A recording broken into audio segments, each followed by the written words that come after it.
কোটা সংস্কারের দাবিতে শিক্ষার্থীদের আন্দোলন ছড়িয়ে পড়েছে সারা দেশে।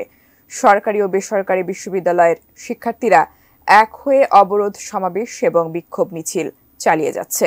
এরই মধ্যে দেশের বিভিন্ন স্থানে শতাধিক শিক্ষার্থী আহত হয়েছেন। অনেকের রক্তাক্ত ছবি ছেয়ে গেছে সামাজিক মাধ্যমে। আর এসব দেখে ব্যথিত হয়েছেন জাতীয় দলের বর্তমান দুই ক্রিকেটার শরীফুল ইসলাম ও তাওহিদ হৃদয়। এছাড়া কোটা আন্দোলনের ছাত্রদের প্রতি সমর্থন জানিয়ে ফেসবুকে স্ট্যাটাসও দিয়েছেন জনপ্রিয় এই দুই ক্রিকেটার। আরো জানাচ্ছেন শেখ ফরিদ। দেশ জুড়ে ছড়িয়ে পড়েছে কোটা সংস্কার আন্দোলন।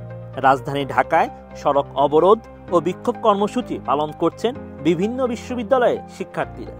শুধুমাত্র বিশ্ববিদ্যালয় কেন্দ্রিক শুরু হলেও এবারটা ছড়িয়ে পড়েছে স্কুল ও কলেজ পর্যায়ের ছাত্রছাত্রীদের মাঝে।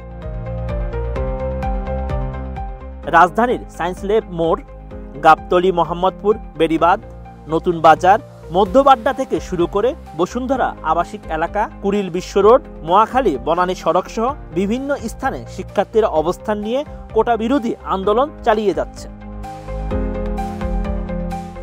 15 জুলাই দুপুর থেকে রাত পর্যন্ত এই সংঘর্ষে ঢাবি, জাবি প্রভৃতি ক্যাম্পাস জুড়ে উত্তেজনা বিরাজ করে। আহত শিক্ষার্থীদের ছবি এবং ভিডিও ইন্টারনেটে ছড়িয়ে পড়লে মুহূর্তেই প্রতিবাদে সরব হন সাধারণ মানুষ ও তারকারা, যার মধ্যে রয়েছেন বাংলাদেশ জাতীয় ক্রিকেট দলের দুই তারকা ক্রিকেটার শরীফুল ইসলাম ও তাওহিদ হৃদয়। নিজের ফেসবুক ওয়ালে এক সংক্ষিপ্ত স্ট্যাটাসে জাতীয় দলের তারকা পেসার শরীফুল লিখেছেন, আমি একজন ক্রিকেটার হলেও একজন ছাত্র। আমি চাই না আর কোনো ছাত্রছাত্রীর রক্ত ঝরুক।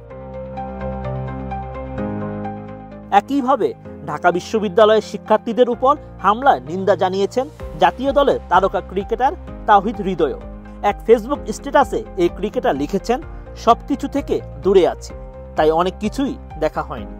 আমার প্রাণের ঢাকা ইউনিভার্সিটি আর রক্তাক্ত না হোক। তাওহিদ হৃদয়, যিনি নিজেও ঢাকা বিশ্ববিদ্যালয়ের লোক প্রশাসন বিভাগে পড়াশোনা করছেন, জানান যে তিনি সবকিছু থেকে দূরে ছিলেন এবং অনেক কিছুই দেখতে পান। তবে তিনি আশা প্রকাশ করেন তার প্রাণপ্রিয় বিশ্ববিদ্যালয় এই ধরনের সহিংসতা থেকে মুক্ত থাকবে। এর আগে 14 জুলাই চীন সফর নিয়ে আয়োজিত সংবাদ সম্মেলনে কোটা সংস্কার আন্দোলন প্রসঙ্গে করা এক প্রশ্নের জবাবে প্রধানমন্ত্রী শেখ হাসিনা জানান, মুক্তিযুদ্ধ নিয়ে এত ক্ষোভ কেন? মুক্তিযোদ্ধার নাতিপুতিরা কিছুই পাবে না? তাহলে কি রাজাকারের নাতিপুতিরা সব পাবে? প্রধানমন্ত্রীর এমন বক্তব্যে কোটা সংস্কার আন্দোলনকারীদের রাজাকারের বাচ্চা বা নাতিপুতি বলা হয়েছে অভিযোগ করে 14 জুলাই রাত থেকে প্রতিবাদ শুরু করেন ঢাকা বিশ্ববিদ্যালয়ের শিক্ষার্থীরা। এরপর আন্দোলন ছড়িয়ে পড়ে দেশ জুড়ে। Sheikh Farid, ATN news.